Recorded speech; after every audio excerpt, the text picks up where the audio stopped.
La mayoría de almas que se condenan es por pecados de impureza. Pensemos cuando Nuestra Señora en Fátima mostró el infierno a los 3 pastorcitos. Terrible. Nuestra Señora dice que caen las almas al infierno como copos de nieve. Algunos santos dicen también como hojas en otoño. Lamentablemente es una realidad. El camino a la salvación es estrecho y pocos lo hallan, y el camino a la perdición es ancho y muchos van por él. Muchas almas se condenan. Además, esta pasión es fomentada por los medios de comunicación, por las escuelas, diría yo, últimamente, y también por el ambiente. Entonces también hay que tener claro, luego lo explicará Cristina, en esta materia en este tema no hay parvedad de materia. Quiere decir que no hay pecado venial de impureza. Entonces, si pecas mortalmente, mueres en estado de enemistad con Dios y te puedes condenar para siempre. Muchas personas acusan a la Iglesia de insistir mucho con este pecado, siempre están hablando de impureza cuando hay muchos más pecados, pero ciertamente sin este pecado no puede haber vida espiritual ni vida cristiana. De hecho, se desaparece la gracia. Cuando ya hay impureza, es como si hubieras borrado de una pizarra y tienes que volver a empezar a escribir todo lo que tenías hecho. Te tienes que hacer una buena confesión, darte cuenta de ese pecado, que es algo grave, que atenta muchísimo a Dios, a la Virgen sobre todo, porque la Virgen era pureza, la Virgen representa la luz, la gracia, la fe. Entonces hay que ver esa diferencia. Mucha gente, esa tendencia de decir, no pasa nada, eres una beata, eres una histérica, no. Eso es grave, eso hace daño. Espiritualmente estás en el barro, estás en el fango. Además, cuando caes en pecados de impureza no tienes la conciencia tranquila, no puedes rezar a gusto, ¿no? Porque sabes que primero te tienes que reconciliar con Dios. Exacto. Es muy necesario y además una confesión que sea sincera y bueno, con intención de cambiar esa dinámica, ¿no? De decir, bueno, yo a partir de aquí hago borrón, cuenta cero, y mi vida tiene que ser otra. Voy a hacer esfuerzos todos los necesarios para dejar de hacer pecados de impureza. Todos, de una manera o de otra, todos pecamos. En todos los grados, mayor, menor, pero todos tenemos pecado original, se nos ha quitado por medio del bautismo. Yo, una servidora, también no puedo decir que sea una beata, una tal, pero es darse cuenta de que eso que la gente dice, no pasa nada, sí que pasa, estás crucificando otra vez a Cristo en la cruz. Háblenos ahora de la relajación de costumbres en la sociedad. Usted todavía es joven, pero supongo que cuando era niña veía pues otras maneras de vestir, ¿no? Que últimamente en estos años parece que hoy en día las chicas visten con mallas de cualquier manera, que esto en los últimos años se ha ido acelerando, ¿no? Este proceso de degradación de la sociedad en las modas. Bueno, de hecho, si te fijas, las mujeres cada vez llevan menos faldas largas. Las faldas mini ajustadas, que a veces pienso parecen una morcilla, pero a ver, la moda, ya para empezar, los tejanos muy ajustados. El tejano es una prenda que es básicamente pues para ir a trabajar al campo, es para hacer trabajos manuales, para ensuciarse y tal. Pero se le pone a la mujer el pantalón, y además muy ajustado, para marcar curvas, para atraer la atención de otros. Eso, indirectamente, estás perjudicando el alma del que te observa. Estás provocando. Pero claro, hay que tener en cuenta que la moda manda, y eso no es. A mí me manda Dios. Y yo, si no quiero ofender a Dios, tengo que vestir en tanto en cuanto Dios me pide. Pues ropa holgada, no sé, que sea femenina, que pueda, no digo ajustada, pero marcar la línea del cuerpo, pero con una rectitud. ¿No? Nada de escotes ni hombros descubiertos, porque muchas veces uno va a misa y te encuentras con personas con los tirantes y dicen, a ver, pero es que no es correcto, esto Dios no lo quiere, ¿no? Se trata de que uno va a adorar a Dios, no va a exhibirse a un salón de moda, no es un desfile, no es una pasarela, ir a misa o ir por la calle, porque estás provocando en otros unas sensaciones, unos estímulos que les pueden conducir a un pecado. Claro. Así es, la moda manda porque hay estados laicos que no defienden los derechos de Dios y también porque ha entrado el modernismo en la Iglesia. Los sacerdotes ya no predican del infierno, ya no se ponen firmes en dejar entrar a las personas o no dejar entrar pues mal vestidas, ¿no? Las personas, ¿no? No se predica de esto, entonces hay muchas parroquias en verano especialmente que van a la misa como van a la playa, ¿no? Bueno, también es un poco el miedo ese de decir, si le aviso de que vaya mejor vestida, esta señora se me va de la misa. Bueno, pues se da de él que se vaya. Mejor pocos y buenos que muchos y malos. Pasa que, claro, también es decir las cosas, ¿no? Decir, mire, usted por favor póngase un paño o algo así, o una chaqueta, con todo el respeto, y que la persona entre a escuchar la misa o que vaya a donde tenga que ir, ¿no? Las consecuencias de la impureza son terribles, ¿no? Puede ser la condenación eterna si morimos en ese estado, y también es un hábito que es muy difícil una persona que ha vivido siempre impuramente, es muy difícil que a última hora pues se arrepienta, ¿no? Es decir, después de tantos pecados, pues el demonio le dice, tú no te puedes arrepentir, ¿no? Entonces, las consecuencias son terribles, pero ya en esta vida el alma impura es infeliz, ¿no? ¿Por qué deja esa infelicidad el pecado de impureza? Te deja un vacío del alma, yo creo, porque siempre quieres más, buscas más, necesitas, o sea, ya con esa palabra necesitas de ello. Cambia el chip, has de buscar que necesitas la gracia. Para necesitar la gracia tienes que abolir la impureza. O sea, tú coger y decir, esto me hace daño al alma, esto es malo para mí, si yo me muero me condeno. Y yo no quiero estar ardiendo en el infierno eternamente. Entonces, hay que ser consecuente. Yo creo que las personas tienen que darse cuenta del daño que están haciendo los medios de comunicación y la publicidad, especialmente en las calles, de cosas de mujeres o de hombres que van vestidos o unas poses que a veces dices es sensual y es provocativo, ¿no? Y eso, bueno, todos somos humanos, todos podemos caer. Es más, es un acto de virtud. Cuando uno va por la calle, pues si ves algo así, pues girar la vista para el otro lado. Eso es lo que Dios quiere. Ciertamente, a veces para algunas personas es difícil dejar el hábito de la impureza, pero puede ayudar al principio el temor de Dios, ¿no? Pensar en los novísimos, en el infierno, ya que a lo mejor al principio pues no estamos con fuerzas para dejar de hacerlo por amor de Dios, pero el temor puede valer, ¿no? Pensar en los ejercicios se meditan esos niños condenados con 6 o 7 años por algún pecado mortal, ¿no? Pensar en esto. Bueno, pensar de que te puedes estar eternamente miles y miles y miles y miles de años ardiendo en el infierno sin consumirte. Sinceramente, si uno tiene 2 dedos de sentido común, pues recapacitarás y cambiarás, ¿no? Bien, vamos a hablar ya de los medios para evitar caer en pecados de impureza. ¿Qué medios debemos poner eficaces? Bueno, lo mejor sería quitar la televisión, quitar la publicidad, alejarte de las malas costumbres de otras personas, las palabrotas, los gestos, los modales, las costumbres de otras personas que digan, no, en mi casa se permite todo. No, sale corriendo de esa casa, pero ya, eso sería lo ideal, ¿no? Pero claro, es inevitable, vivimos en una sociedad y tú tienes que, bueno, pues si tú realmente crees en Dios, tienes que ir tanteando todo aquello que te pueda hacer caer en pecado, ¿no?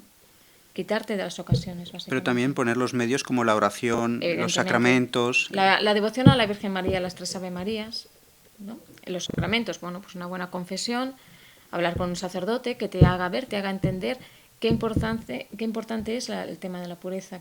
Que uno vea, bueno, yo vengo con este problema, bueno, pues el sacerdote te va a decir, pues mire, esto es así, así, así, así. O sea, es ponerte de acuerdo y decir, ¿qué estoy haciendo mal y qué tengo que hacer para corregirlo? Y luego ya, una vez limpio, con la gracia puesta, una buena confesión, una buena comunión en la Santa Misa. Porque dicen los santos sacerdotes que es bueno tener el tiempo ocupado, no hay que estar ocioso. Bueno, porque cuando uno está así, pues eso, como tú dices, ocioso, estás aburrido, te paras a pensar, empiezas a pensar en aquello que me gusta y entonces ya entras en delectación, entras en la ocasión de pecado, ¿no? Entonces, ¿cuál es la manera de evitar todo eso? Bueno, pues estar corriendo, bueno, no digo corriendo, ¿no? Pero estar ocupado haciendo cosas. Organízate tu tiempo, busca maneras de ocupar tu tiempo, hacer actividades, colecciona sellos, no sé, haz algo, pero haz algo. No te quedes pensando en esas cosas que puedan hacer daño a tu alma. Siempre la depresión, la tristeza es un pecado que los santos le temen, ¿no? Porque la tristeza te puede llevar a este vicio también, ¿no? Supongo que sí, pero ya te digo, una buena lectura que te contrarreste ese deseo, que te incite a buscar cosas de Dios, cosas buenas, cosas sanas, siempre será mucho mejor. Cómo la impureza embota, abotarga los sentidos para la vida espiritual, ¿no? Como es imposible tener una vida espiritual, buscar la santidad si no dejamos antes la impureza. Bueno, a ver, el tema de la vida espiritual, uno tiene que entender por qué lo haces. Con el tiempo uno aprende que lo haces por amor a Dios. También hay personas, como tú dices, que para iniciarse un poquito es ese temor a Dios. Pero es aprender a amar a Dios, aprender a decir, bueno, yo quiero tener satisfecho, tener contento a Dios, darle un mimo. Bueno, pues dale esos mimos, pues dale el capricho tuyo de decir, bueno, renuncia a esto que te hace daño a ti y yo te lo ofrezco. Es ofrecerlo. Todos aquellos actos y sacrificios que tú haces, lo pones en una bandeja y se lo ofreces a Dios y a la Virgen. O sea, como decía Alexia, ¿no? El Señor, que haga siempre lo que más te agrada. Exacto. Bien, también vamos a profundizar en lo que hemos dicho antes de cómo la impureza embota los sentidos, ¿no? Sí. Y paraliza por completo la vida espiritual, ¿no? Una persona impura, pues no puede aguantar en misa, no puede rezar, ¿no? Le cuesta mucho, ¿no? Si estás en el mundo, o de Cristo o del mundo, no hay un término medio. Sí, de hecho, a mí alguna vez me ha ocurrido, sobre todo al principio de mi conversión, yo alguna vez me había confesado y tal, iba a misa de tanto en Semana Santa, en Navidad y tal, pero tú sabes que ahí no hay orden, no había orden. Tienes que poner una estructura, decir, bueno, ya, ¿me lo tomo en serio, sí o no? Pero tomárselo en serio significa renunciar. Pero es lo de siempre, confía en Dios, súbete otra vez al caballo de la confianza y vete, confésate y vuelve a empezar. ¿Qué le dijo Jesús a la Magdalena? Vete y no peques más. Pero eso no significa que puedas volver a caer, porque el demonio te está ahí siempre con las garras ahí tentando. Te está Claro, esperando. hay que aclarar que para pecar gravemente de impureza no es necesario tener relaciones prematrimoniales, ¿no? Que No. eso por supuesto que es pecado gravísimo, Sí. sino bastaría una mala lectura, películas inmorales, deleitar la curiosidad, ¿no? Ya puedes pecar con la mirada, con el pensamiento. Sí, sí. Puedes pecar. Y bueno, lo que pasa que, bueno, por ejemplo, cualquier confesor te lo va a decir.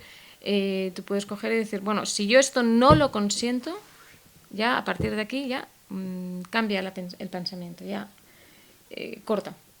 O sea, el secreto está, cuando empieces ya a tener esa sensación de tal, corta. Una buena oración, un bendita sea tu pureza, un acordaos, la Virgen te ayudará. Pídele pureza, si tú no se la pides no te la va a dar, está claro. Bien, vamos a hablar ahora de los santos, como tú has leído muchas vidas de santos, cómo los santos han tenido siempre horror a la impureza, no han tenido ningún flirteo con este pecado. Mira, te voy a leer un pequeño trozo que tengo aquí. San Agustín cayó muchas veces en el pecado torpe, como luego les diré. Le costó salir del atolladero con sus pasiones, pero al fin triunfó. ¿Vale? La lucha va a ser dura, pero San Agustín, ¿qué hizo? Confió. O sea, tuvo esa tendencia de decir, no, no me dejo llevar por el desánimo, me pongo a luchar contra ese pecado. Y si él pudo, cualquiera de nosotros también. Querer es poder. Santo Dominguito Sabio decía antes morir que pecar. ¿No era demasiado exagerado un niño que dijese esto? No, pero fíjate que cómo lo tenían metido en la conciencia la importancia de no ofender a Dios. Entonces, un niño cuando ya está diciendo esto es porque alguien se lo ha inculcado, es porque alguien se ha preocupado de que esa alma se salve y que pueda salvar a otras. Porque la prueba está de que estamos hablando aquí de él, es porque si este niño murió, es porque para evitar una cosa así, ¿no?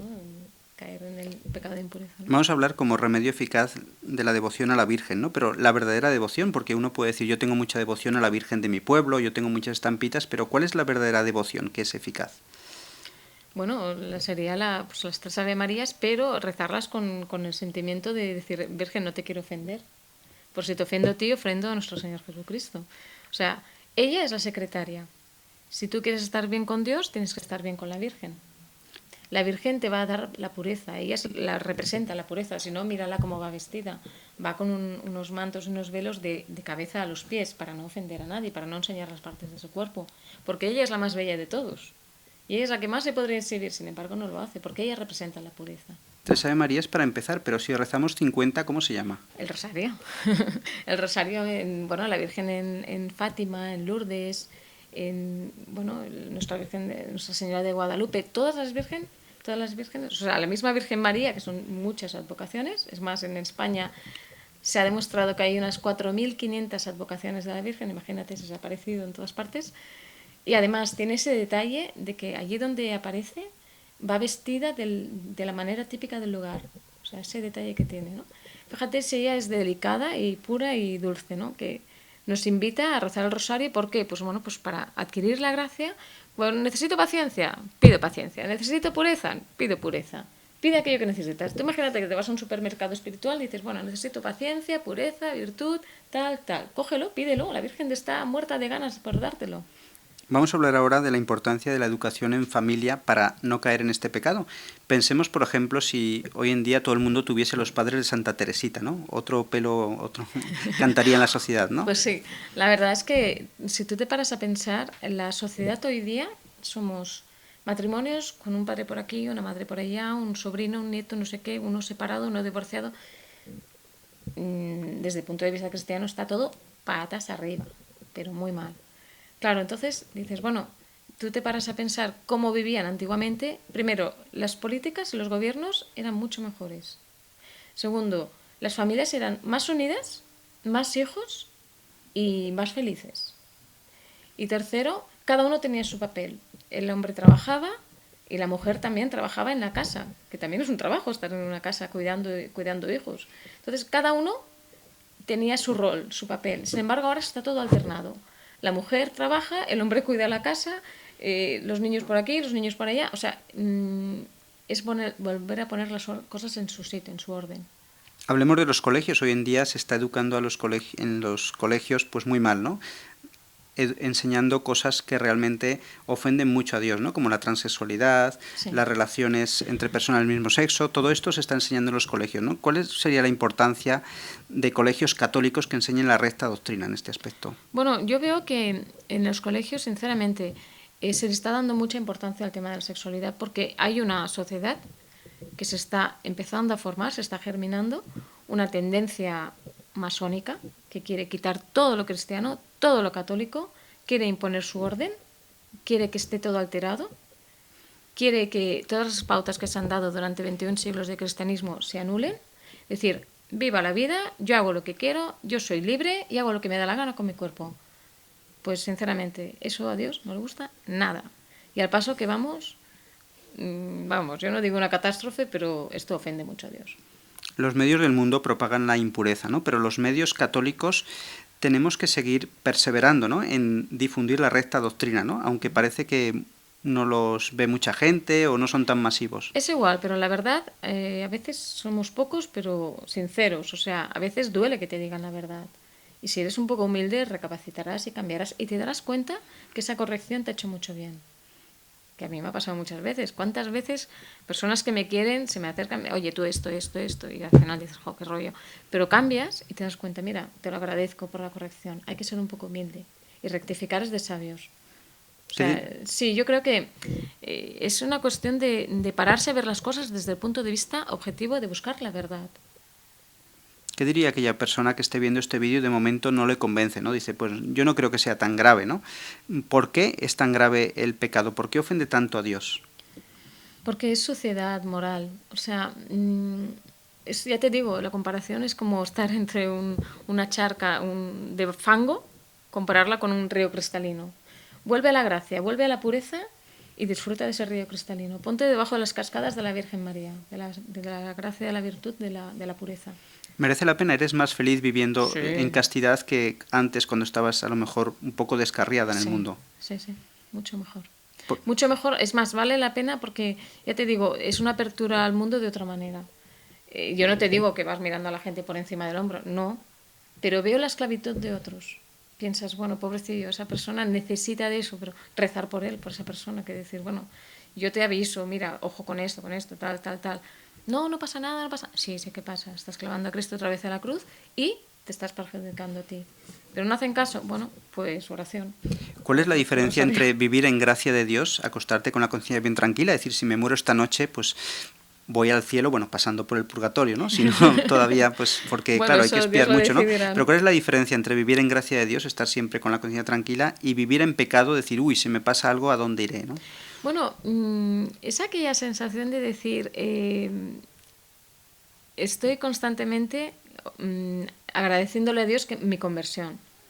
Bueno, pues demuéstralo, sacrifícate, renuncia a eso que tanto te apetece y no puedes tener, porque Dios te da otra cosa que se llama la gracia, que es la pureza también, ¿no? O sea, te compensa una cosa con otra. Dices, bueno, ya si realmente tú crees en esto, vas a fallecer y vas a ir al cielo, desde el cielo dirás, bueno, pues valió la pena hacer el sacrificio, ¿no? O sea, es también decir, tengo contento a Dios, ¿no? Si yo realmente tengo que dar un testimonio de vida cristiana, creo en la conversión que me ha dado y creo en Él, tengo que sacrificarme por Él, ¿no? La gente te verá como un bicho raro, una beata, una monja, me es igual, porque al fin y al cabo, a mí eso pues me puede doler o no me puede doler, pero sé que si Cristo sufrió por nosotros, pues si somos cristianos, pues hemos de hacer lo mismo por Él, ¿no? Muchas almas se condenan porque nadie reza por ellas, ¿no? Entonces tenemos más responsabilidad de no solo vivir en gracia, sino de hacer oraciones y sacrificios por estas personas alejadas, ¿no? Como Santa Mónica, ¿no? Seguir perseverando en la oración, y si perseveramos, la oración es eficaz. Pues sí, Santa Mónica estuvo durante muchísimos años rezando por su hijo Agustín, que luego fue santo, pero esa oración no cayó en saco roto. Tú párate a pensar el bien que le hizo a San Agustín, luego se convirtió en obispo de Hipona. Pero eso te da a entender de que no lo des todo por perdido. Siempre hay esa sensación de decir, uy, si yo soy un desastre aquí, Dios no puede hacer nada conmigo. No, no, no. Voy a hacer de ti un grandísimo santo. Porque hay esa frase famosa de donde abundó el pecado, sobreabundó la gracia. Realmente el que se condena es porque quiere, ¿no? Porque rechaza esa misericordia de Dios que le ofrece, ¿no? Basta un poco al principio, ¿no? Tener un esfuerzo de querer cambiar de vida, ¿no? Y aunque nos cueste, seguir perseverando ahí. Yo creo que Dios pone los medios, ¿no? Tenemos la confesión, tenemos los sacramentos, tenemos muchos medios al alcance. Si no los aprovechamos es porque no queremos. Sí, de hecho es como subir una escalera, ¿no? Vas subiendo peldaños poco a poco, te vas contentando, pero siempre te queda, a veces retrocedes 2 o 3 peldaños y te entra el desánimo y dices, no, sube adelante. Una buena confesión. Búscate, si es posible, un sacerdote tradicional, de esos que van con sotana, que se rigen por la doctrina cristiana católica de toda la vida. Eso para mí es lo ideal. Yo me he encontrado con sacerdotes muy buenos, que me he sentido muy comprendida, y además esa sensación de decir, bueno, no voy al psicólogo, ni voy al psiquiatra, voy al confesor. El confesor me devuelve la gracia siempre y cuando mi confesión sea sincera y auténtica y con ganas de cambiar realmente, ¿no? Entonces, ponte en ese ambiente. Y ya te digo también, evitar muchísimo los medios, ¿no? La televisión hace muchísimo daño. Bien, Cristina, el tiempo es limitado. Lamentablemente tenemos que despedirnos ya. Podríamos hablar mucho más de este tema, podríamos seguir profundizando, pero ha quedado clara la idea, ¿no? Antes morir que pecar. Por nada del mundo caigamos en pecados de impureza, porque podemos perder nuestra alma para siempre y contribuimos a degradar la sociedad. Tenemos que luchar por vivir en castidad y dar testimonio para que las buenas costumbres vuelvan a la sociedad.